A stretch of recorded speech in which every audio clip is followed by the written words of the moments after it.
Hello दोस्तों, welcome back. तो आज की वीडियो का टॉपिक है हम हर टाइम अपने घर को वेल ऑर्गेनाइज्ड और नीट एंड क्लीन कैसे रख सकते हैं। तो कुछ टिप्स एंड ट्रिक्स हैं जिनको फॉलो करके आप भी अपने घर को हर टाइम गेस्ट रेडी रख सकते हैं। तो आज शेयर करूंगी आपके साथ, बने रहिए, वीडियो एंड तक देखिएगा। काफ़ी इंटरेस्टिंग से टिप्स हैं। स्मार्ट वे में आप अपने घर को ऑर्गेनाइज्ड वेल मेंटेन रख सकते हैं। तो सबसे पहला जो ट्रिक है, आप टाइम टेबल बनाइए। पहले कोई भी रूटीन आप फॉलो करते हैं उसका आपका टाइम टेबल रूटीन सेट होना चाहिए फर्स्ट टाइम। तो मैं जब मैंने स्टार्ट किया था, मतलब अपने घर को ऑर्गेनाइज करना, नीट एंड क्लीन रखना, तो पहले तो मैंने टाइम टेबल बनाना शुरू किया कि मुझे कल कौन सा कॉर्नर है उसको क्लीन करना है। मैं डेली का एक कॉर्नर जो है घर का देख लेती हूँ कौन सा मुझे कॉर्नर क्लीन करना है। ये मतलब कुछ भी बोल सकते हैं आप, अप्लायंस, मतलब जैसे हम कुछ, जैसे फ्रिज को क्लीन करना है, कोई भी कॉर्नर आप यूज़ कर सकते हैं। तो इस तरह से आपका एक टाइम टेबल रूटीन सेट होना चाहिए फर्स्ट ऑफ ऑल। तो जब आपका ये रूटीन आप वीकली एक हफ्ते में फॉलो करते जाएंगे तो आपको इस टाइम टेबल को बनाने की ज़रूरत भी नहीं पड़ेगी, आपको हैबिट हो जाएगी। तो सेकंड है, मिरर्स को जरूर से क्लीन कीजिए। तो मिरर्स को क्लीन करने के लिए मैं यहाँ पर कोई भी कॉटन का क्लॉथ ले लेती हूँ, उसको हल्का सा बेट करके गीला करके मैं यहाँ पर मिरर्स वगैरह को क्लीन करती हूँ। क्योंकि मिरर्स जो हैं वो हर कोई जो है वो आजकल, आपको पता है, मिरर के सामने खड़ा होकर खुद को देखना पसंद करता है।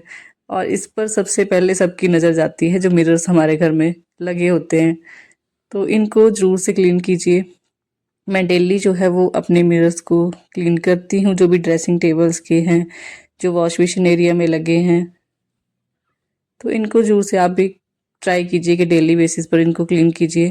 अगर आपके घर में छोटे बच्चे हैं, जैसे मेरे घर में है, तो हाथ वगैरह लगाते रहते हैं बच्चे। और वॉश बेसिन पर तो आपको पता है, हाथ मुंह हम धोते हैं, ब्रश वगैरह करते हैं, तो छींटे वगैरह पड़ते रहते हैं इधर उधर। और बाकी ये जो ग्लासेस होते हैं, जैसे ये टेबल के ग्लासेस हैं, तो यहाँ पर भी जैसे हमने चाय के कप रखे होते हैं, ग्लास वगैरह पानी के, तो उनके भी काफ़ी हद तक जो है वो काफ़ी निशान पड़े होते हैं। तो इनको भी ईजिली आप इसी कॉटन क्लॉथ से जो है वो साफ़ कर सकते हैं। आप माइक्रोफाइबर क्लोथ्स का भी यूज़ कर सकते हैं, बट कॉटन क्लॉथ अगर आपके घर में पुराने कपड़े हैं तो उनका यूज़ यहाँ पर हम इजीली कर सकते हैं। तो नेक्स्ट जो टिप है वो है क्लीन योर लिविंग एरिया। तो लिविंग रूम में अगर कोई भी गेस्ट अगर आपके घर में आता है तो एंट्रेंस और ये जो लिविंग एरिया है ये आपका नीट एंड क्लीन होना चाहिए। तो मैं इनको जो है वो हर टाइम क्लीन रखती हूँ, अपना लिविंग एरिया, ताकि मेरा घर जो है वो ऑलवेज गेस्ट रेडी रहे। कोई भी कभी भी आ सकता है, कोई बता के आते हैं, कई बार कोई बिना बताए भी आ जा सकता है, ऐसा नहीं है कि ज़रूरी है बताना। तो इसको आप वेल मेंटेन रखिए। फोर्थ ट्रिक है लॉन्ड्री रूटीन। तो हमारा एक लॉन्ड्री रूटीन जो है वो सेट होना चाहिए हमेशा। तो ये वॉश बेसिन का जो टॉवल था, इसको भी चेंज करते रहिए टाइम टू टाइम। और यहाँ पर देखिए, लॉन्ड्री का मैं बताऊँ, मेरा रूटीन सेट है। मैं थर्ड डे जो है वो वॉशिंग मशीन लगाती ही लगाती हूँ। और मैंने यहाँ पर एक ये जो ऊपर रखी है, मशीन के ऊपर टब सा रखा है, इसमें जो पुराने मतलब गंदे कपड़े होते हैं उनको हम यहाँ पर डाल के रख देते हैं। बाकी जब भी मैं यहाँ से किसी भी रूम से निकलती हूँ, मुझे गंदे कपड़े दिख जाते हैं तो मैं ले जाती हूँ वॉशिंग मशीन में, डाल देती हूँ साथ के साथ। चाहे मुझे कभी भी वॉश करना है इनको, बट मैं इनको यहाँ या तो टब में डाल दूंगी या वॉशिंग मशीन में साथ के साथ मैं डाल देती हूँ। इससे ऐसा होगा कि आपके घर में क्लटर नहीं रहेगा। गंदे कपड़े इधर उधर रखे हुए काफ़ी गंदे लगते हैं, मतलब अच्छा इंप्रेशन नहीं जाता है इनसे। तो इनको या तो आप लॉन्ड्री बास्केट का यूज़ कीजिए या फिर मशीन में डायरेक्टली आप इनको रख सकते हैं। फिर यहाँ पर मेरा लॉन्ड्री रूटीन जो है मैंने आपको बता दिया, चालू हो जाता है। डेली थर्ड डे मैं वॉशिंग करती हूँ। थर्ड डे नहीं, कई बार अल्टरनेट डे भी हो जाती है, मतलब हर दिन भी बोल सकते हैं आप, वॉशिंग हो जाती है कपड़ों की। वो डिपेंड करता है सिचुएशन पर, कितने आपके पास वॉशिंग के लिए कपड़े हुए हैं, अवेलेबल हैं आपके पास, तो उसके अकॉर्डिंग मैनेज करती हूँ मैं सारा ये। फिर मेरा रूटीन होता है 5 मिनट में हर कमरे को देती हूँ। तो सबसे पहले जब आप उठते हैं तो आप कोशिश कीजिए कि अपना जो बेडरूम है उसको क्लीन कीजिए, उसको सेटअप कीजिए। इसमें 5 मिनट लगते हैं, ज़्यादा कोई टाइम टेकिंग प्रोसेस नहीं है। बट मैं आपको बताऊं तो मैं मेबू के जाने के बाद ही हर रूम को 5 मिनट दे पाती हूँ, क्योंकि अगर आपके घर में छोटे बच्चे हैं तो आप इसको मॉर्निंग में नहीं कर पाएंगे। क्योंकि मेबू और मेबू के पापा थोड़ा लेट उठते हैं, मैं उनसे पहले उठ जाती हूँ। तो यहाँ पर जो जब मैं मेबू को स्कूल भेज देती हूँ उसके बाद ही सभी कमरों को मैं 5-5 मिनट यहाँ पर देती हूँ। तो ये रूटीन आप भी सेट कर सकते हैं, फॉलो कर सकते हैं। तो ऐसा कुछ ज़रूरी नहीं है कि आपको मॉर्निंग में ही सारे काम ख़त्म करने हैं।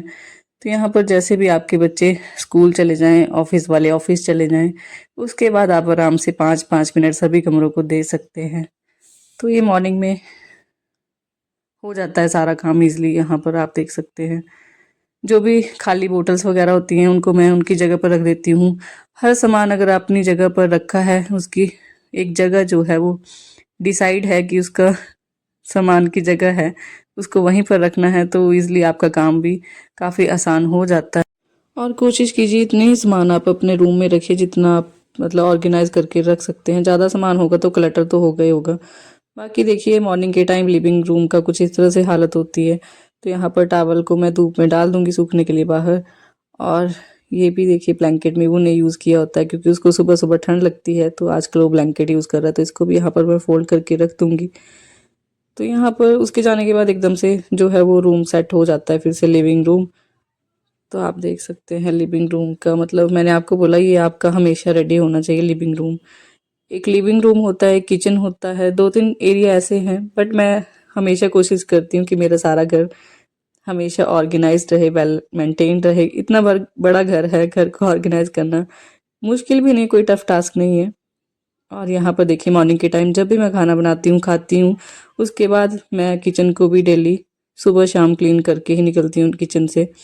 मेरा रूटीन सेट हो गए हैं, तो यहाँ पर मुझे कोई दिक्कत नहीं होती है। देखिए मैंने 5-5 मिनट अभी सभी रूम को देने हैं, तो मेरा घर जो है वो सारा एकदम से नीट एंड क्लीन हो जाता है। 10-15 मिनट लगते हैं, ज़्यादा बोल सकते हैं तो हाफ एंड आवर की बात है, आधा घंटा लग सकता है सारे काम मतलब सारे रूम्स को अगर आप 5-5 मिनट देते हैं तो किचन में 10-15 मिनट भी लग जाते हैं कई बार। तो इस तरह से अगर आप एक बार मतलब मैं मेरे बोलने से अगर आप 1 हफ्ते तक ये वाली रूटीन फॉलो कर लेंगे तो आपको कोई भी दिक्कत नहीं होगी। आपका घर जो है वो हमेशा नीट एंड क्लीन बना रहेगा। पहले मैं भी टाइम टेबल बनाती थी, रूटीन फॉलो करती थी। अब मुझे इन टाइम टेबल की ज़रूरत नहीं रह गई है। कभी-कभी बनाना पड़ता है, कुछ एक्स्ट्रा में मुझे करना है जिसका मुझे मतलब वो मुझे मेरे रूटीन में नहीं है, मुझे एक्स्ट्रा कुछ करना है तो उसको मैं नोट डाउन कर लेती हूँ। फ़ोन में नोट डाउन कर लीजिए। मैं फ़ोन में ही नोट डाउन कर लेती हूँ कि मुझे मॉर्निंग में ये करना है। कोई भी काम है उसका एक टाइम टेबल सेट होना बहुत ज़्यादा ज़रूरी है। फिर आपके काम जो हैं वो काफ़ी ईज़िली होते चले जाते हैं। आपको कोई रूटीन फ़ॉलो करने की ज़रूरत नहीं है, आपकी हैबिट बन जाती है एक तरह से आप बोल सकते हैं। आपको बर्डन नहीं लगेगा, स्मार्टली, ईज़िली टाइम मतलब टाइम कंज़्यूम भी नहीं होगा आपका ज़्यादा। आप ईज़िली अपने घर को ईज़िली मेंटेन कर सकेंगे। चाहे जितना बड़ा घर हो आपका, बच्चे हों, जो मर्ज़ी है। पर अगर आपका रूटीन सेट हो गया एक बार, तो आपको कोई भी दिक्कत नहीं हो सकती है। नेक्स्ट टिप है हमारा night cleaning routine.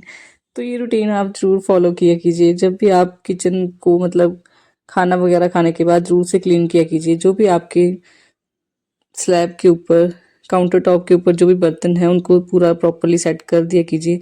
Counter top आपका जितना ज़्यादा खाली होगा उतना ही अच्छा लगेगा, मतलब आपको खुद देख लीजिए। चाहे आप काउंटर टॉप पर ज़्यादा सामान मत रखा कीजिए, क्योंकि इससे ऐसा होता है कि आपको खाना बनाने में भी काफ़ी ज़्यादा परेशानी आएगी अगर आपका काउंटर टॉप भरा रहेगा, और इतना अच्छा भी नहीं लगता है, अच्छा इंप्रेशन नहीं जाता है उससे।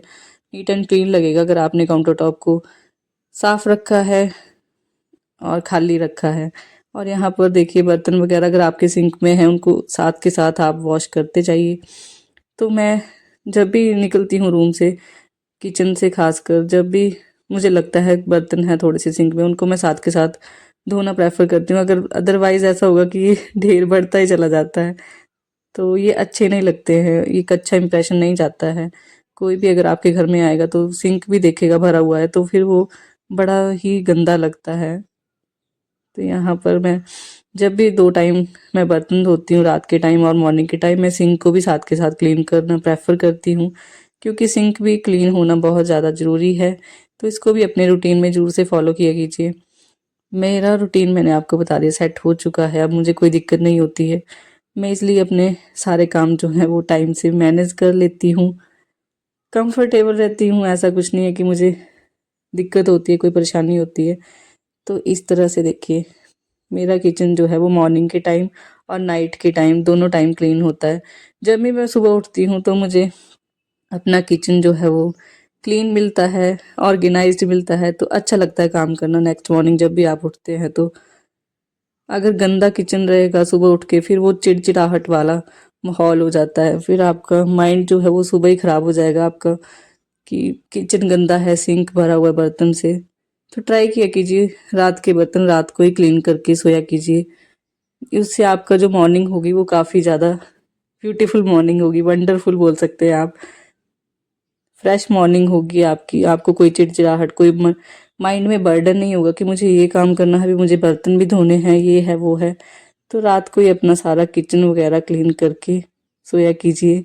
ये रूटीन जरूर से फॉलो कीजिएगा और बताइएगा मुझे आपको कैसा चेंज लगा, आपको मॉर्निंग के टाइम उठने के बाद आपको कैसा फ्रेश फील हो रहा है कि नहीं हो रहा है जब आप किचन में एंटर करते हैं तो ये देखिए मेरा किचन जो है वो सेट हो गया है। अभी देखिए लिविंग रूम की हालत, ये भी मैं रात के टाइम ही सेट करके जाऊंगी अभी के अभी। तो यहाँ पर बच्चे हैं घर में तो मैसी तो होता ही है, ऐसा नहीं है कि मैसी नहीं होगा, ये होगा ही होगा, बट हमें क्लीन करना है चाहे जो मर्जी हो जाए। तो यहाँ पर देखिए रात को ही मैं थोड़ा सा यहाँ इसको भी मैं सेट करके जाती हूँ ताकि मॉर्निंग में मुझे ज़्यादा बर्डन ना लगे और फ्रेश फील हो। अच्छा लगता है जब आपका घर हमेशा नीट एंड क्लीन रहता है तो आपका मन में सेटिस्फेक्शन रहती है एक तो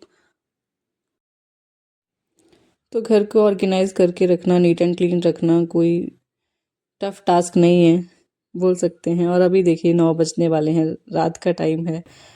लास्ट टिप है मेरी ऑर्गेनाइज़र, तो ऑर्गेनाइज़र अपने घर में जरूर से रखिए। चाहे आपके घर में छोटे बच्चे स्टेशनरी ऑर्गेनाइज करनी है, आपको बच्चों की छोटे छोटे आइटम्स को ऑर्गेनाइज करके रखना है, तो इस तरह से जो मैंने ये कार्डबोर्ड से खुद से बनाया ऑर्गेनाइज़र, तो मैं इनका यूज़ करती हूँ। तो मेरा घर जो है वो काफ़ी ज़्यादा क्लटर फ्री रहता है, गंदा नहीं होता है। इसलिए हर सामान की एक जगह होनी चाहिए। तो देखिए इस तरह से मैंने किचन में भी ऑर्गेनाइज़र रखे हैं, तो इनसे मेरा काम काफ़ी ज़्यादा ईजी हो गया है। तो ये थी आज की छोटी सी वीडियो, आई होप आपको पसंद आई हो, हेल्पफुल रही हो आपके लिए। तो ये थे कुछ टिप्स एंड ट्रिक्स जिनको फॉलो करके आप अपने घर को हमेशा वेल मेंटेन, क्लीन, नीट और वेल ऑर्गेनाइज रख सकते हैं।